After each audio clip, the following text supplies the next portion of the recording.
오늘 우리가 살펴볼 말씀은 창세기 4장 8절에서 17절까지입니다. 설교를 진행하기 전에 오늘 또 여러분에게 질문을 하려고 합니다. 가인은 하나님 앞을 떠나서 처음으로 고울을 만들었습니다. 성경에는 아담이 고울을 만들었다는 기록은 없습니다. 그러나 가인이 고울을 만든 것에 대한 기록은 남겨놓은 것을 우리는 볼 수가 있습니다. 여기서 제가 고울이라고 번역한 히브리어가 이르입니다. 이르를 영어로는 city 또는 town 이런 식으로 번역을 합니다. 우리말로는 이제 성이라고 번역을 하는데 일반적으로 성이라고 그러면은 주변에 성곽을 쌓아서 두른 지역을 성이라고 합니다. 그러나 여러분 생각을 해보세요. 당시에 사람이라고는 가인 부부뿐이었습니다. 물론 아담과 그의 아내도 있지만은 그와는 별개로 일단은 가인이 떨어져 나왔으니까 사람이라고는 단지 두 사람밖에 없습니다. 그리고 가인의 첫 아들 에녹이 언제 태어났는지에 관해서는 기록이 없습니다. 그런데 동생인 셋이 첫 아들을 낳은 것이 105살 때니까 그와 견주어서 생각한다 그러면은 가인이 에녹을 낳은 것도 아마도 100년이라는 세월이 지난 다음에 낳았을 것으로 봅니다. 그렇다 그러면은 성을 쌓는다고 할 때에 그 일을 할 수 있는 사람은 가인 한 사람뿐입니다. 게다가 하나님은 사람에게 땅 위와 물 속의 모든 동물을 다스리는 권세를 주셨죠. 그리고 사람을 비롯한 모든 동물에게 푸른 풀과 나무의 열매를 음식으로 주셨습니다. 그렇기 때문에 짐승들로부터의 위험은 없던 시절의 일입니다. 따라서 고울을 보호할 목적으로 성곽을 쌓을 필요는 없었다라고 보는 겁니다. 창세기 1장 28절과 30절 같이 읽겠습니다. 하나님이 그들에게 복을 주시며 하나님이 그들에게 이르시되 생육하고 번성하여 땅에 충만하라. 땅을 정복하라. 바다의 물고기와 하늘의 새와 땅에 움직이는 모든 생물을 다스리라 하시니라. 또 땅의 모든 짐승과 하늘의 모든 새와 생명이 있어 땅에 기는 모든 것에게는 내가 모든 푸른 풀을 먹을 거리로 주노라 하시니 그대로 되니라. 그렇죠? 모든 짐승이 다 푸른 풀을 먹도록 돼 있어요. 그 말씀은 무엇을 의미하는 거니까 푸른 풀을 먹어라. 먹지 않으면 큰일 난다 하는 명령에 의해서 그들이 푸른 풀을 먹은 것이 아니라 생체적으로 본질적으로 채식만 할 수 있는 체질을 갖도록 하나님이 만들어 주셨기 때문에 사자일지라도 그의 체질이 채식밖에 못하는 체질이 되었으니까 그 당시에는 그것이 홍수 이전의 시대의 일입니다. 따라서 그들은 육식을 한다는 것은 상상도 할 수 없는 일이고 그것은 본질적으로 되지도 않는 일입니다. 자, 그럴 때에 과연 사자나 이런 동물들이 다른 동물을 공격하거나 또는 사람을 공격해서 해를 끼친다. 그게 가능할 것 같습니까?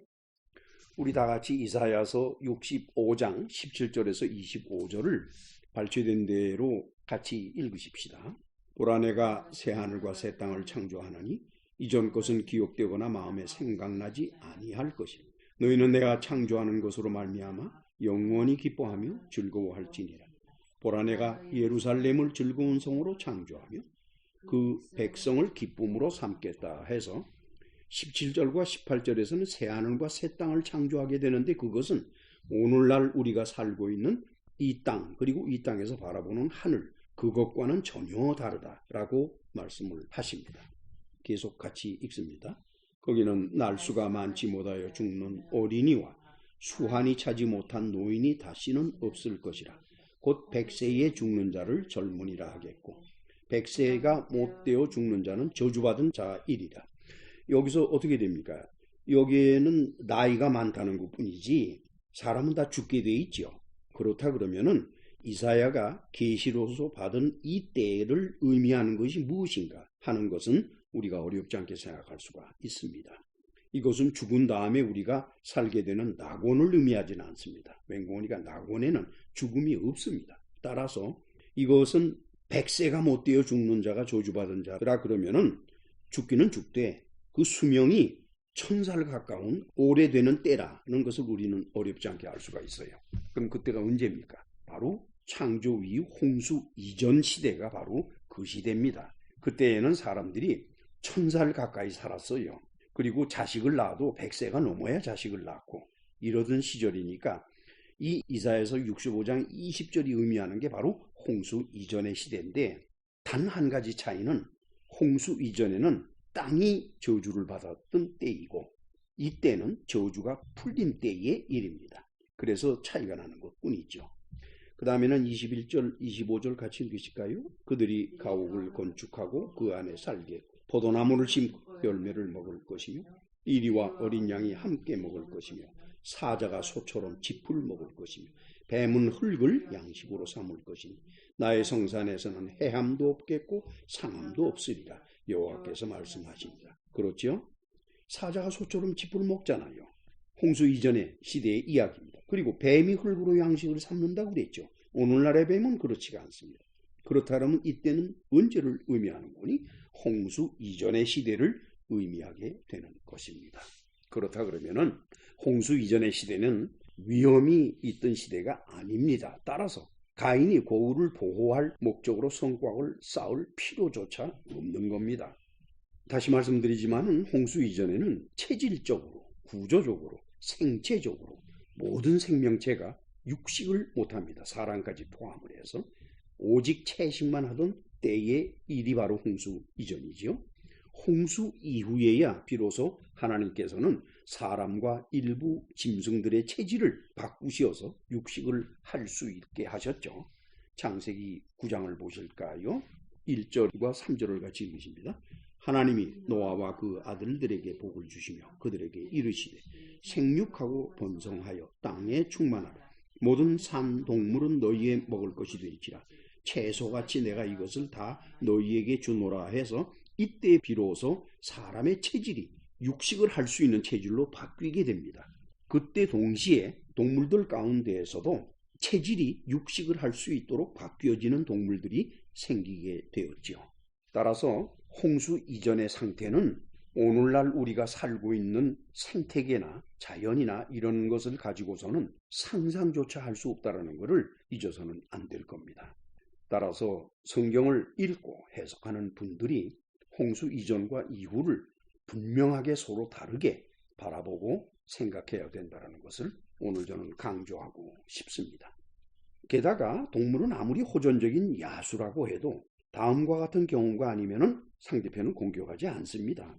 첫째, 배가 고플 때, 그때는 먹기 위해서 공격을 하죠. 두 번째, 상대편으로부터 위협을 느낄 때, 그때는 공격을 합니다.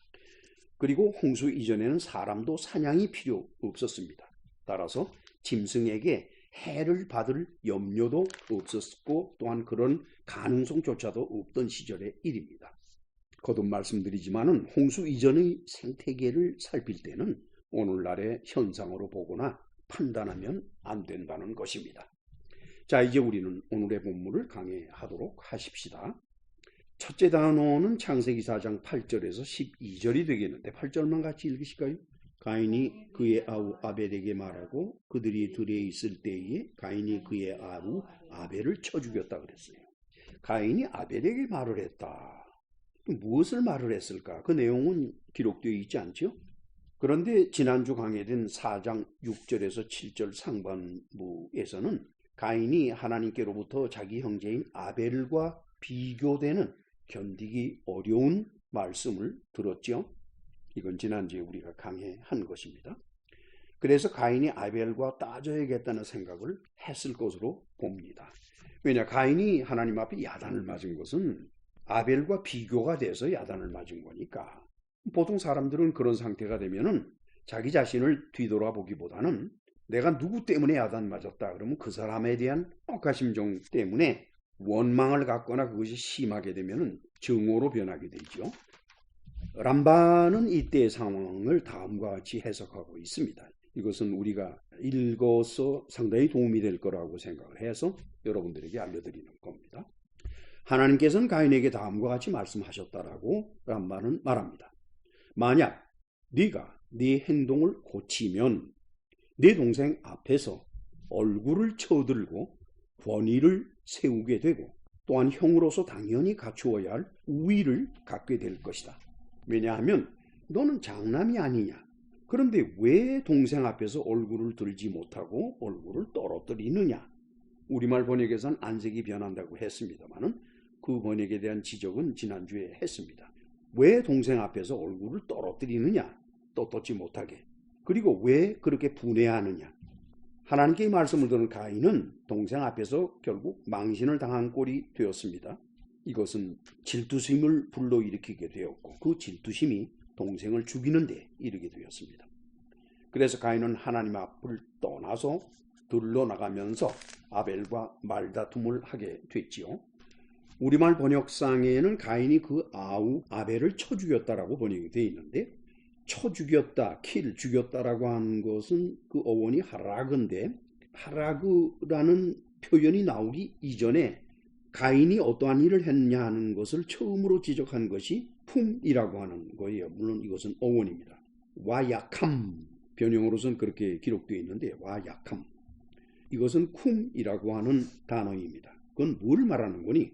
arise from lying down이에요. 들어 누워 있다가 벌떡 일어나는 것을 말하는 겁니다. 우리말 번역에서는 빠져 있지만은 가인은 벌떡 일어나서 아벨을 죽였다 이렇게 되는 겁니다. 그렇다 그러면은 가인이 아벨을 죽이기 전에 그는 땅에 누워 있었다는 걸 알 수가 있죠. 그렇다 그러면 가인이 무슨 일로 땅에 누워 있었겠습니까? 미드라시를 살펴볼 것 같으면은 랍비 요나단이 아닙니다. 랍비 요나안이 이렇게 말하고 있습니다. 쿰이라는 단어를 사용한 까닭은 가인이 아벨에게 눌려서 밑에 깔려 있다가 벌떡 일어난 것을 의미한다라고 하는 것입니다. 그 말은 무엇을 의미하는 거니? 아벨이 가인보다 육체적으로 강했고 가인은 상대적으로 약했다는 겁니다. 그렇기 때문에 힘대로 싸우니까 눌려서 아벨의 밑에 깔려버린 겁니다. 아마도 가인이 아벨의 마음을 움직여서 동정심을 갖게 했을 것 같아요. 그 순간 가인은 벌떡 일어나서 아벨을 공격했을 것이다. 이것이 바로 랍비 요나안의 견해인데 상당히 공감이 가는 그런 견해가 됩니다. 가인이 아벨보다 육체적으로 약했다라고 하는 것은 창세기 6장 4절을 강해할 때에 구체적으로 설명이 될 것이니까 그때 가서 여러분들에게 말씀을 드리도록 하겠습니다. 한편 쿰이라고 하는 단어가 어떻게 쓰였는지를 실제로 살펴볼까요? 사무엘상 3장 3절과 그리고 6절인데 같이 읽으실까요? 하나님의 등불은 아직 꺼지지 아니하였으며 사무엘은 하나님의 그에 있는 여호와 전 안에 누웠더니 여호와께서 다시 사무엘을 부르시는지라 사무엘이 일어나 엘리에게로 가서 이르되 당신이 나를 부르셨기로 내가 여기 있나이다 하니 그가 대답하되 내 아들아 내가 부르지 아니하였으니 다시 누우라 그랬습니다. 여기서 사무엘이 일어났다고 그랬죠. 그 일어났다라고 우리말로 번역된 히브리어가 쿰입니다. 그런데 그때 사무엘의 상태는 뭐였습니까? 여호와의 전 안에 누웠다라고 그랬죠. 들어 누워있던 상태였는데 일어난 것이 바로 쿰이에요. 그러니까 가인이 아벨의 밑에 깔려 있었다가 일어났다는 것을 알 수가 있습니다. 그 다음에는 4장 9절을 같이 읽으실까요? 여호와께서 가인에게 이르시되 네 아우 아벨이 어디 있느냐? 그가 이르되 내가 알지 못하나이다. 내가 내 아우를 지키는 자니까. 어찌 보면은 교만스럽게 들리기도 하겠지만은 제가 지금부터 드리는 말씀을 여러분들이 들으면 가인이 왜 그런 말을 했는지를 어렵지 않게 이해할 수 있을 겁니다. 하나님께서 아마도 가인에게 오신 것 같죠? 하나님께서 아벨의 행방을 물으셨습니다. 그러자 가인이 내가 내 아우를 지키는 자입니까? 이거는 대단히 본질적인 문제가 거론되는 거지요. 여러분, 하나님은 사람에게 모든 동물을 다스리는, 즉 지키는 일을 맡기셨습니다. 그것은 창세기 1장 28절에 기록되어 있죠. 같이 읽습니다. 하나님이 그들에게 복을 주시며 하나님이 그들에게 이르시되 생육하고 번성하여 땅에 충만하라. 땅을 정복하라. 바다의 물고기와 하늘의 새와 땅에 움직이는 모든 생물을 다스리라 그랬죠. 이 다스리라 그러면은 다스리는 일 속에 지키는 일까지 들어가 있는 거죠. 땅에 움직이는 모든 생물과 바다의 물고기, 하늘의 새, 이것을 다스리는 것은 사람의 일입니다. 그러면 사람은 누가 다스리냐는 겁니까? 이것은 하나님이 다스리는 것 아닙니까? 이것이 지금 가인이 하나님한테 말씀드리는 거예요. 그러면 당연히 아벨은 하나님이 지키셔야죠. 왜 저에게 아벨의 안부를 묻습니까? 상당히 본질적인 문제지요. 이 가인이라는 사람은 그렇게 호락호락한 사람 같지가 않아요. 그 다음에 4장 10절 같이 읽으실까요? 이르시되 네가 무엇을 하였느냐? 네 아우의 핏소리가 땅에서부터 내게 호소하느니라. 이 번역은 제가 동의하기가 어렵습니다. 네 아우의 핏소리가 아닙니다. 핏소리라는 번역은 옳지가 않고 이게 무엇인고 하니까 데메이 그건 변형이죠. 담이 어원입니다. 담, 블라드. 그렇죠? 블라드가 차크한다는 거예요. cry out, 소리 지르는 걸 말이에요. 그러니까 핏소리가 호소하는 것이 아니라 그 피가 cry out 하는 겁니다. 부르짖는 겁니다. 내 형제의 피가 부르짖는다 이렇게 됐어요. 그렇다 그러면은 앞서에도 제가 말씀을 드린 적이 있습니다만은 사람의 피 속에 들어가 있는 것이 무엇일까? 그 속에 네페시가 들어가 있다고 그랬죠. 네페시는 둘로 나뉘는데 하나는 하나님이 주신 네페시, 그것은 지성적인 네페시라고 그랬습니다. 상급 네페시. 그 다음에는 몸의 육체와 기본적인 활동, 이런 기본적인 것을 맡아서 육체를 움직이는 네페시가 있는데 그것은 땅이 만들었다고 그랬어요. 그 네페시는 저급한 네페시인데 그 네페시는 동물이 갖는 네페시와 똑같다고 그랬습니다. 근데 그 네페시는 전부 피 속에 들어가 있다고 그랬죠. 그렇다 그러면은 피가 부르짖는다 하는 얘기는 그 네페시가 즉 혼이 부르짖는 것입니다. 저급한 혼이죠. 그런데 제가 아무리 살펴보고 연구를 해도 이 창세기에는 아벨이 무슨 말을 했다라는 기록이 없어요. 뱀이 한 말이 기록되어 있고 아담이 한 말이 기록되어 있죠. 하와가 한 말도 기록이 되어 있고 심지어는 가인이 한 말도 기록이 되어 있는데 아벨이 한 말은 없어요. 도대체 아벨은 어떤 사람이길래 과연 아벨이 정상적인 사람이었을까? 양의 첫 새끼를 하나님께 제물로 드린 것으로 보아서는 창조주를 존중하는 자세는 보입니다. 그러나 말이 없어요. 아마도 아벨은 잠시 있다가 사라질 사람이기 때문에 그가 무슨 말을 했든지 의미가 없어서 기록을 안 했을 것도 같아요. 그리고 아벨은 자식도 없었습니다. 창세기 4장 2절의 기록에 의하면은 아벨은 양치는 자라고 했습니다. 창세기 4장 2절 같이 읽으실까요? 그가 또 가인의 아우 아벨을 낳았는데 아벨은 양치는 자였다 그랬죠. 아벨의 죽음으로 그 대가 끊기어서 양치는 일은 이제 아벨의 독점적인 일이 아니라 누구나 할 수 있는 일이 되었습니다. 만약에 아벨이 살아있고 그의 후손이 계속 이어졌다 그러면 양치는 일은 아벨 가문의 독점적인 일이 돼야 되겠죠. 그러나 아벨이 죽음으로 그 대가 끊어졌기 때문에 양치는 일은 누구나 다 할 수 있는 일이 되었습니다. 그런데 20절의 기록에 따르면 가인의 제6대 손인 야발 때에 와서 비로소 목축이 체계화되는 것을 보게 됩니다. 창세기 4장 20절 같이 읽으십시다. 아단은 야발을 낳았으니 그는 장막에 거주하며 가축을 치는 자의 조상이 됐다 그랬죠. 야발이 가축을 치는 자의 조상이 되었으니까 목축이 체계적으로 된 것이 그 야발 이전에는 없었다는 걸 알 수가 있어요. 야발 때에나 비로소 목축이 체계적으로 이루어졌다 이렇게 보는 거죠. 그리고 성경에는 가인의 후손의 생업에 관해서는 약간의 언급이 있었지만은 셋의 후손의 생업에 관해서는 전혀 언급이 없었습니다. 그건 어떤 큰 의미가 있었던 것 같아요.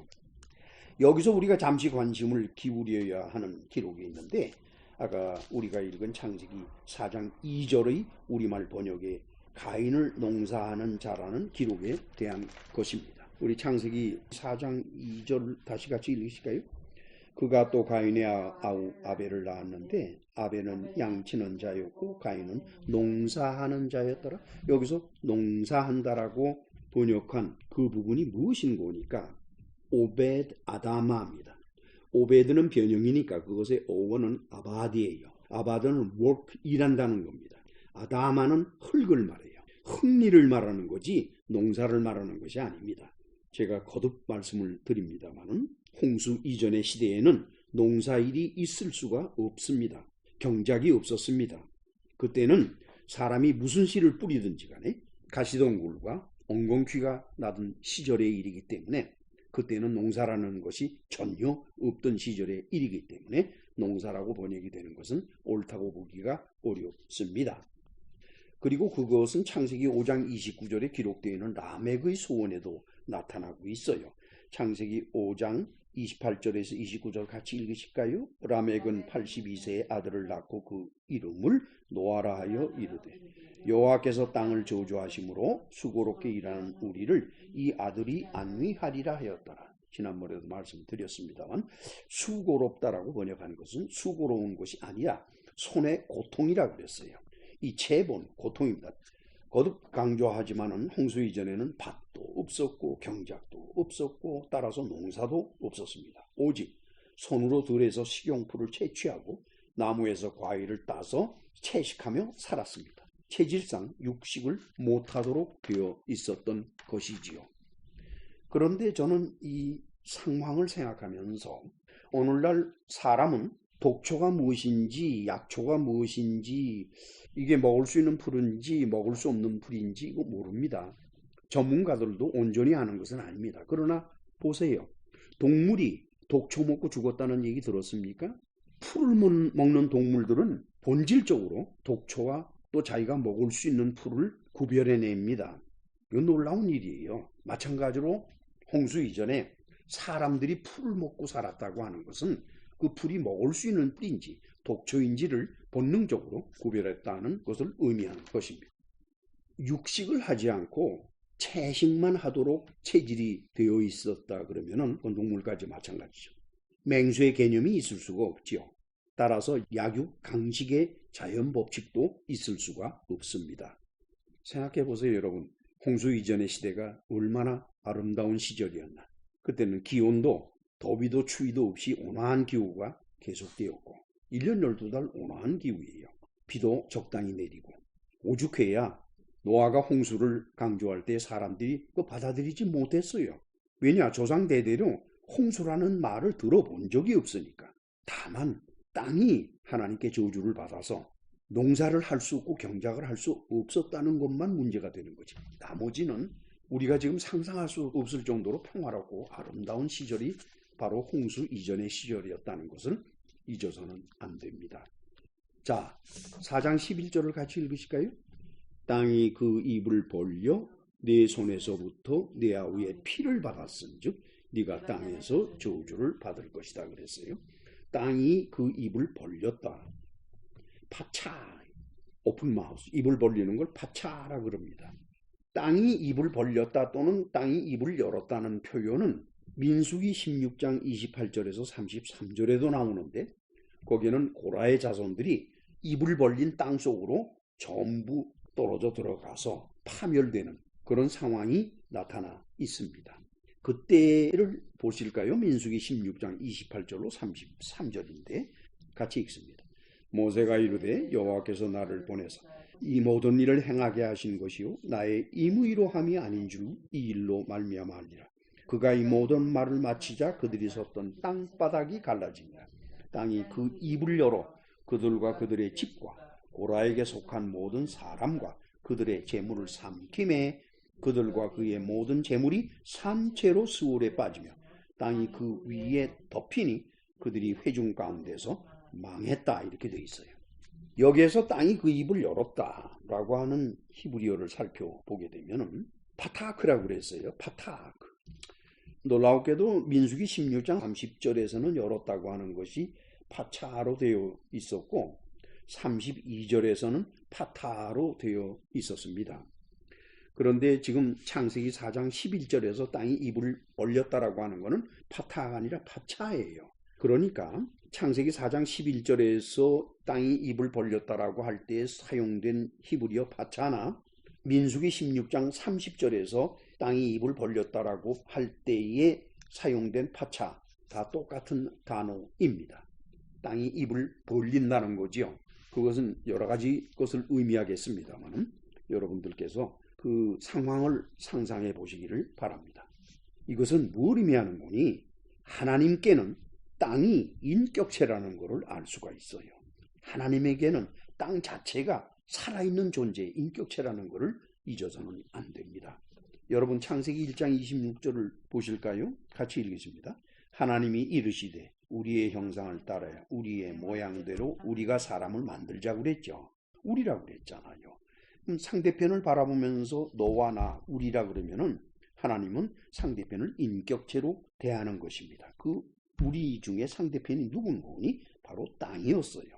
웬고니가 땅이 사람의 육체를 만들고 그리고 그 육체를 움직이는 혼, 네페시를 만드는 일을 담당하기 때문입니다. 그런데 그 혼이 하나님을 거역하고 배신했기 때문에 결국 하나님은 아담에게 그러한 혼을 만들어준 땅을 저주하게 되셨다. 이건 지난번에 제가 말씀을 드린 거죠. 창세기 3장 17절인데 다시 같이 읽으십니다. 아담에게 이르시되 네가 네 아내의 말을 듣고 내가 너에게 먹지 말라 한 나무의 열매를 먹었으니 땅은 너로 말미암아 저주를 받고 너는 내 평생에 수고하여야 그 소산을 먹으리라. 여기도 수고가 아니라 손의 고통 속에서 그 소산이 아니라 그 땅의 것을 먹게 될 것이다. 그 히브리어 원어의 뜻은 그렇습니다.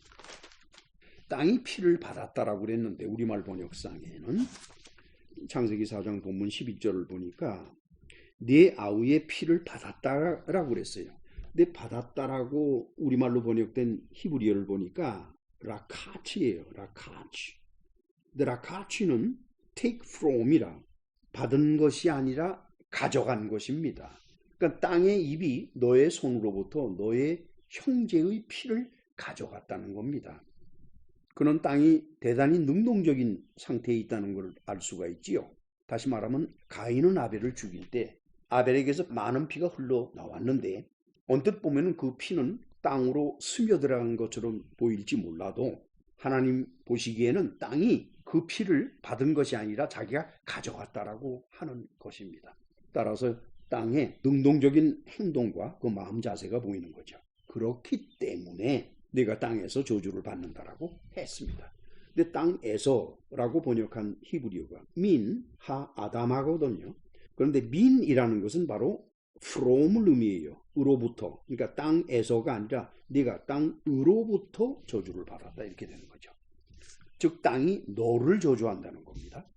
그 다음에는 이제 4장 12절을 같이 읽으실까요? 네가 밭을 갈아도 땅이 다시는 그 효력을 너에게 주지 아니할 것이요 너는 땅에서 피하며 유리하는 자가 되리라.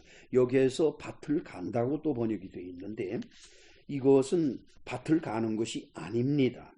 키, 웬, 타이의 모드 그러면은 그 어원이 아바드거든요. 아바드는 work를 일하는 걸 말해요. work. 그 다음에 아담하니까 at라 그러면은 together with입니다. 함께. 즉 네가 밭을 가는 것이 아니라 네가 땅과 함께 일할 때에 무슨 일을 하든지 땅과 함께 일할 때에 그 효력을 너에게 주지 않겠다는 겁니다. 다시 말씀드리면은 네가 땅과 함께 일할 때는 땅은 자신의 힘을 너에게 온전히 주지 않을 것이다. 뭐 10%만 주든지 20%만 주든지 뭐 이렇게 된다는 얘기가 되겠죠.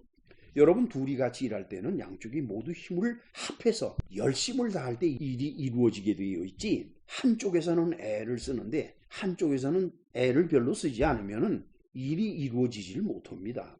이것은 가인이 땅에서 일을 할 때 똑같은 현상이 벌어지는 것이에요. 자기가 집을 지으려고 하거나 길을 만들려고 하거나 또는 땅에 나 있는 풀을 뜯어 먹는다거나 뭐 이런 등등 여러 가지 땅에서 일하는 것이 많잖아요. 그런 일을 할 때에 땅이 가인과 함께 힘을 써주지 않기 때문에 고생만 하지 결과는 신통치가 못하는 거지요.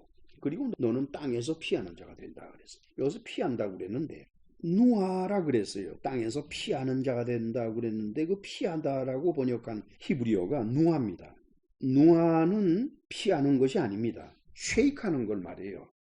흔들리는 것을 말합니다. 웨이브하거나 쉐이크하는 걸 말해요. 흔들리는 것. 다시 말씀드리면은 가인이 땅에 서 있으면은 땅이 가만히 있질 않고 땅이 흔들려요. 땅이 쉐이크한다는 겁니다. 땅에서 피하는 것이 아니라. 그러니까 어떻게 돼요? 가인은 땅에 서 있을 수가 없는 거예요. 자꾸 움직여야만 돼요. 그래서 유리한 자가 될 것이다. 우리말로 그렇게 번역을 했는데 그 히브리어는 누드입니다. 누드는 원더, 그러니까 방랑하는 걸 말하죠. 즉 네가 밟는 땅이 흔들려서 너는 한 곳에 서 있지 못하고 계속 옮겨 다녀야 한다. 이것이 하나님이 가인에게 주신 벌입니다. 그 다음에 두 번째 단원이 창세기 4장 13절로 15절이 되겠는데 13절 같이 읽으실까요? 가인이 여호와께 아뢰되 내 죄벌이 지기가 너무 무거웁니다. 그랬어요. 죄벌이라, 죄에 대한 벌이죠. 이 말씀은 무엇입니까? 가인은 지금 자신의 죄를 인정을 하는 겁니다. 그런데 인정을 하면서도 평생을 걸어야 하고 평생을 움직여 다녀야 하니까 그 벌이 너무 무겁다는 것이지요. 여러분들도 그런 벌을 받게 되면은 뭐 상상을 해보셔도 어렵지 않게 가인의 마음을 알 수 있을 것입니다. 다음 14절을 같이 읽습니다. 주께서 오늘 이 지면에서 나를 쫓아내시온즉 내가 주의 낯을 배우지 못하리니 내가 땅에서 피하면 유리한 자가 될지라 무릇 나를 만나는 자마다 나를 죽이겠나이다 그랬어요. 여기에서 이 지면에서 나를 쫓아내셨다, 캐스트아웃 시킨 거예요. 그런데 주의 낯을 배웁지 못한다고 했어요. 본다라고 한 히브리어의 어원이 사타르예요. 사타르. 이건 하이드, 숨는다는 걸 말하고 숨겨진다는 걸 말합니다. 하나님의 낯을 보지 못한다는 것이 아니라 하나님에게 숨겨진다는 뜻이에요. 그런데 가인이 한 말에는 우리가 좀 생각해야 될 점이 있다고 저는 생각을 해요. 오늘이라고 번역을 한 그 히브리어가 하욤이에요. 하욤. 하욤 그럼 this day를 말하는 겁니다. today가 아니라 this day예요. 이것은 어떤 것을 의미하게 되는 거니 오늘이라기보다는 이번에는 하는 뜻이 강합니다. 하나님께서 이번에는 나를 땅에서 쫓아내시는군요. 그럼 그 전에 쫓아낸 일이 있다는 걸 의미하잖아요. 그 전에 누가 쫓겨났죠? 아담이 쫓겨났잖아요. 어디에서? 에덴에서 쫓겨났습니다. 그래서 이 땅으로 돌아왔잖아요. 지금 가인은 그 말을 하고 있는 것이라고 저는 생각을 해요. 지난번에는 내 아버지 아담을 쫓아내시더니 이번에는 나를 이 땅에 머물지 못하고 쫓아내시는군요. 이렇게 되는 거죠. 그리고 주의 낯에서 숨겨진다라고 그랬는데 여러분 이게 가능한 일 같습니까? 내가 주의 낯을 배우지 못한다? 이게 가능하겠느냐는 것을 저는 여러분들에게 묻고 싶습니다. 미드라시에는 이렇게 이 장면을 해석을 하고 있습니다. 즉 가인이 지금 하고 있는 말이죠. 저를 이 지면에서 내쫓으셔서 나로 하여금 주의 낯을 배우지 못하게 하시려고 합니까? 그건 그렇게 될 수가 없습니다. 어떻게 하나님의 낯에서 숨겨질 수가 있겠습니까? 하는 겁니다. 결국 하나님에게서 쫓겨나는 것, 그것은 벌이라고 하지만은 벌이 될 수가 없는 거죠. 왜냐? 장소만 바뀌었을 뿐 사람은 하나님에게서 자신을 숨길 수가 없기 때문입니다. 즉 우리가 하나님한테서 아무리 멀리 떨어져 있다 할지라도 하나님은 우리를 보고 계시기 때문에 하나님에게서 멀어진다 또는 하나님에게서 떨어진다 그런 일이 생길 수가 없지요. 지금 가인이 말하고 있는 것은 그겁니다. 결국 아담이 동산에서 쫓겨난 것과 가인이 하나님의 임재 장소인 에덴에서 쫓겨난 것은 벌이 될 수가 없다라고 하는 것입니다. 그런데 무릇 나를 만나는 자가 나를 죽일 것이라고 그랬는데 여러분 생각해 보세요. 이때는 아담만 있을 때잖아요. 그 왜 가인이 이 말을 하나님한테 했겠습니까? 지금 뭐 가인이 아무리 돌아다녀도 자기를 죽일 사람이 없잖아요. 사람이라는 것 자체가 없으니까. 첫째, 가인은 상대적으로 아담과 아벨보다는 몸의 크기도 작고 힘도 약했다는 것을 우리는 알 수가 있습니다. 만약에 가인이 아벨을 자기 힘으로 눌러서 죽였을 정도면은 가인은 아벨보다 크고 힘이 강했다는 것이니까 뭐 가인이 이런 걱정할 필요 없죠. 누구를 만나든지 자기가 죽이면 되니까 그렇잖아요. 그러나 뭡니까? 지금 가인은 상대적으로 약하게 태어난 자라는 것을 우리는 어렵지 않게 알 수가 있는 겁니다. 따라서 가인의 후손도 전부 다 육체적으로 약할 수밖에 없다는 겁니다. 그렇다 그러면 아담이 만약에 다른 자식을 낳게 되면은 그 자식은 분명히 아벨과 같이 자기보다 강할 테니까 그러면 자기의 목숨이 위험해지는 거죠. 왜 가인이 이 말을 했을 것 같습니까? 저는 이렇게 생각을 해요. 아마 가인은 하나님에게 아담에게서 더 이상의 자식이 태어나지 않도록 해달라는 그런 요청이었을 것이라고 봐요. 왜 그랬을까요? 그래야만이 이 세상이 자기와 자기 후손의 것이 되기 때문이다. 이렇게 저는 생각을 합니다. 미드라시에서 랍비들도 이와 유사한 의견을 갖고 있다는 것을 저는 보았습니다만. 그 다음에 15절 같이 읽으실까요? 여호와께서 그에게 이르시되 그렇지 아니하다. 가인을 죽이는 자는 벌을 7배나 받으리라 하시고 가인에게 표를 주사 그를 만나는 모든 사람에게서 죽임을 면하게 하시리라. 그랬더니 하나님께서는 말이죠. 그 가인의 마음을 아실 텐데 뭐냐? 그럼 내 아담에게선 더 이상 자식이 나지 않을 테니 걱정하지 마라. 너를 죽일 사람이 없을 게다.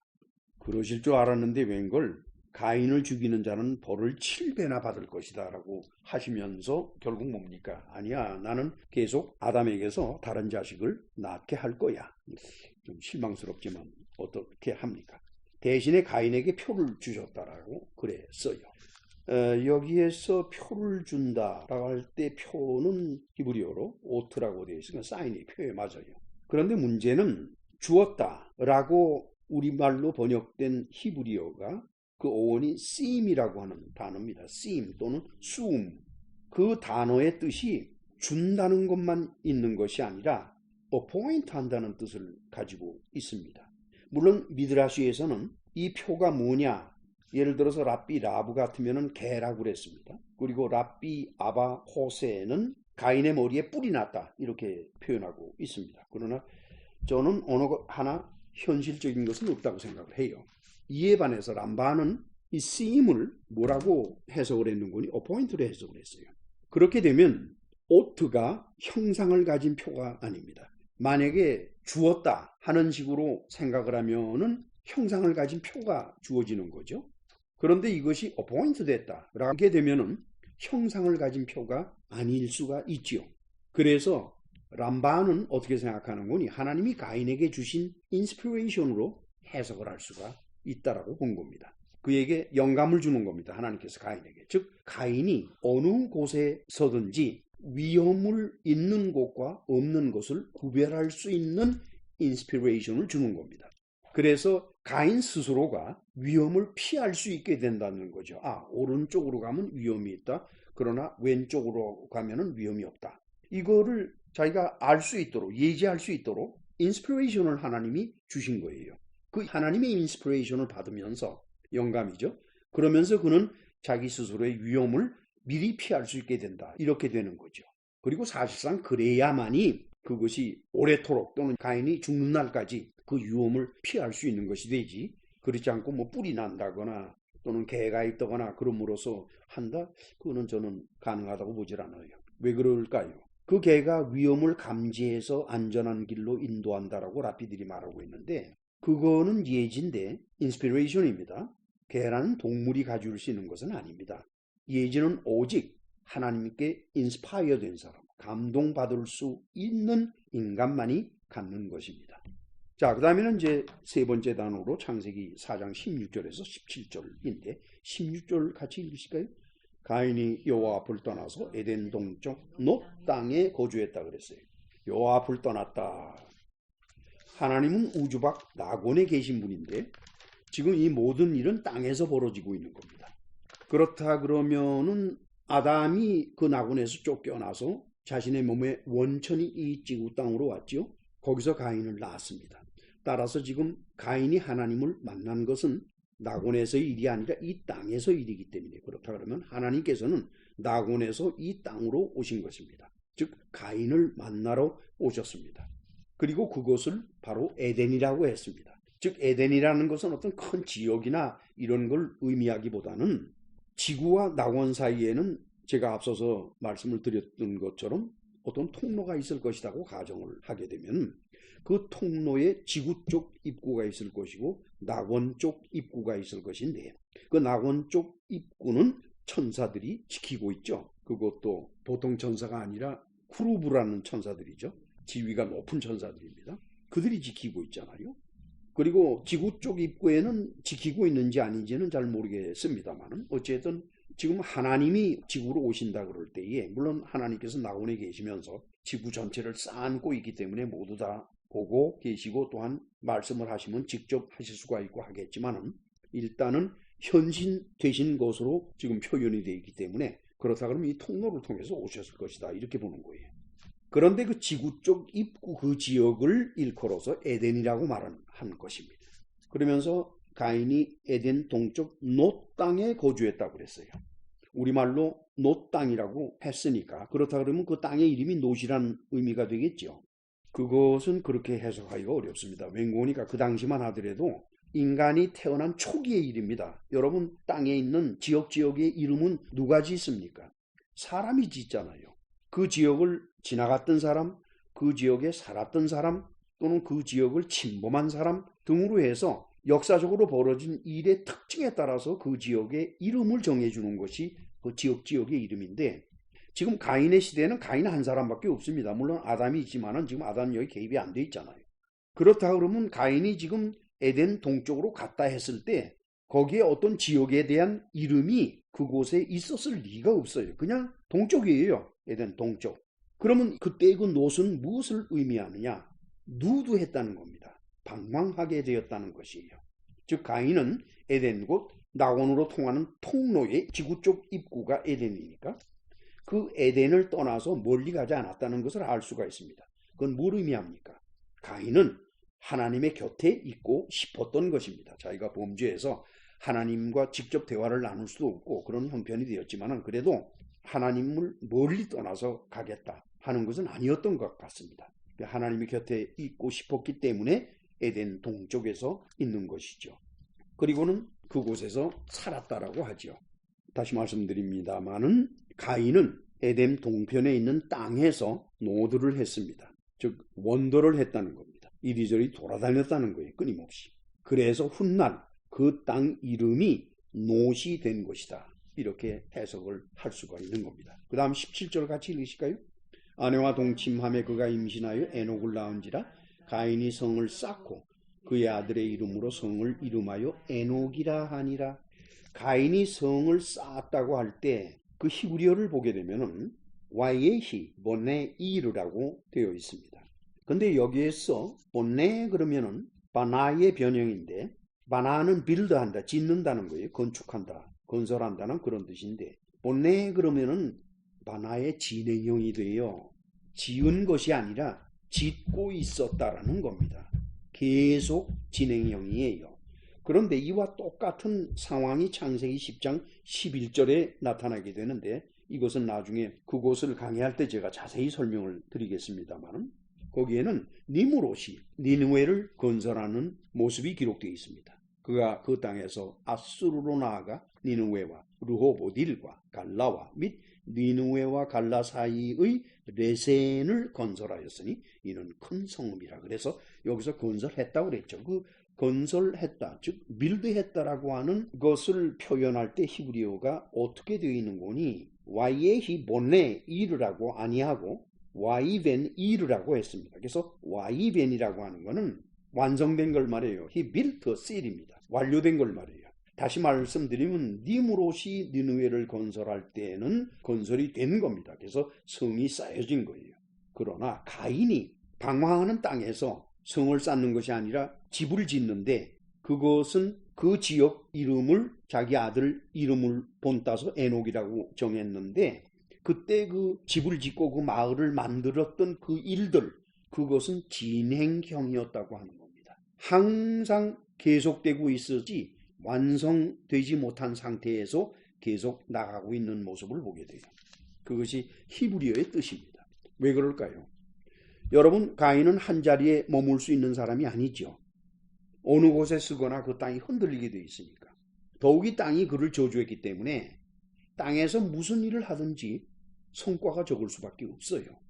그 얘기는 뭡니까? 따라서 가인은 집을 짓고 있는데 그 지역에서 조금 일하다가 떠납니다. 다시 한참 후에 돌아와서 또 조금 일하다가 떠나요. 계속 왔다가 갔다가 왔다가 움직여야 되니까. 그러면서 돌아올 때마다 조금씩 일하고 그렇게 되는데 얼마를 일하든지 간에 땅이 협조를 해줘야 집을 쌓아갈 텐데 땅이 협조를 안 하는 거예요. 그래서 조금씩밖에 쌓여지지 않으니까 집 한 채 짓는데 무척 오랜 시일이 걸리게 되는 거죠. 그래서 그는 아들인 에녹을 낳아서 키울 때까지 그곳에 집들을 지어서 마을을 만드는 일을 계속했을 겁니다. 얼마나 그랬을까요?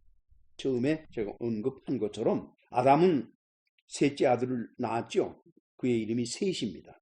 그는 가인의 아우인 셈입니다. 그런데 그 셋이 첫 아들을 언제 가졌는 거니? 105살 때 가졌어요. 그렇다 그러면 가인도 빨리 아들을 가졌을 리가 없습니다. 아마도 첫 아들 에녹을 갖는데 100년 이상이 걸렸을 것이라고 봐요. 그래서 그 마을을 아들이 낳을 때까지 건설했다 그러면은 결국 마을을 건설하는데 소요된 기간은 100년이라는 것을 우리는 어렵지 않게 알 수가 있습니다. 물론 그곳은 한글 번역처럼 성이 될 수는 없고 될 필요도 없습니다. 아마 집이 몇 채 되는 고을일 것입니다. 그러나 가인은 아무리 집을 지어도 그곳에 정착할 자격도 없고 능력도 없지요. 자기가 있으면 흔들릴 테니까. 그래서 가인은 정착지를 가질 수가 없었습니다. 그는 죽는 날까지 끊임없이 방황하며 살아야 되지요. 따라서 이 고을의 이름을 저주받은 자신의 이름으로 지으면 안 되니까 이 저주와는 무관하게 태어나는 아들의 이름으로 그 고을을 부름으로써 자신에게 내려진 저주가 그 고을에는 지속되지 않도록 그렇게 가인은 원했던 것 같습니다. 즉 자신은 고을을 가질 수 없지만 아들은 가질 수 있게 한 것입니다. 즉 땅이 나에게 주는 이 저주는 나 한 사람에게서 끝나야 될 것이지 내 자식에게는 이어지면 안 된다. 자식을 향한 끔찍한 사랑을 보게 되고 우리는 가인에게서 그냥 보통 사람의 인간성을 보게 됩니다. 어쩌면 가인은 저나 여러분들과 같은 보통 사람이었다. 저는 이렇게 보고 있어요. 그런데 아담의 셋째 아들, 셋의 아들의 계열은 베니 하 엘로힘이라고 그랬어요. 하나님의 아들들이라고 했습니다. 여러분, 하나님의 아들들이라 그러면은 무엇인가 우리 보통 사람과는 다르다는 것을 느끼게 돼요. 그래서 셋의 계열은 순수한 인간성이 결여된 느낌을 갖게 되고 이와는 반대로 가인과 그 후손에는 그저 보통 사람들과 같은 인간성을 보게 되는 것입니다. 기도합시다. 전능하시고 자비로우신 하나님 아버지, 오늘도 가인이 왜 땅으로부터 저주를 받게 되었는지 그리고 땅으로부터 저주를 받은 그것이 무엇인지를 우리는 오늘의 말씀을 통해서 발견하게 되었습니다. 또 그러면서도 한편 가인이 참으로 우리와 같은 보통 사람이었구나 하는 생각을 하면서 가인이 갖고 있는 인간적인 결함은 오늘의 세대를 살고 있는 우리 모두에게 그대로 이어져 있겠구나 하는 생각을 하고 있습니다. 그러나 하나님께서 가인을 버리지 아니하시고 그를 보살피셨던 것처럼 오늘도 부족한 우리들이 하나님을 의지하며 살아갈 수 있는 것은 바로 하나님의 그러한 사랑 때문이 아닐까 종은 그렇게 생각을 합니다. 이 말씀을 듣는 이들에게 어떤 영향이 될지 주님께서 은혜를 베풀어 주옵소서. 예수님의 이름으로 기도합나이다. 아멘. 하늘에 계신 우리 아버지요, 이름이 거룩히 여김을 받으시오며 나라의 마옵시 뜻이 하늘에서 이루는 것 같이 땅에서도 이루어집니다. 오늘날 우리에게 일용할 양식을 주옵시고 우리가 우리에게 죄 지은 자를 사하여 준 것 같이 우리의 죄를 사하여 주옵시고 우리를 시험에 들게 하지 마옵시고 다만 악에서 구하옵소서. 대개 나라와 권세와 영광이 아버지께 영원히 있사옵나이다. 아멘.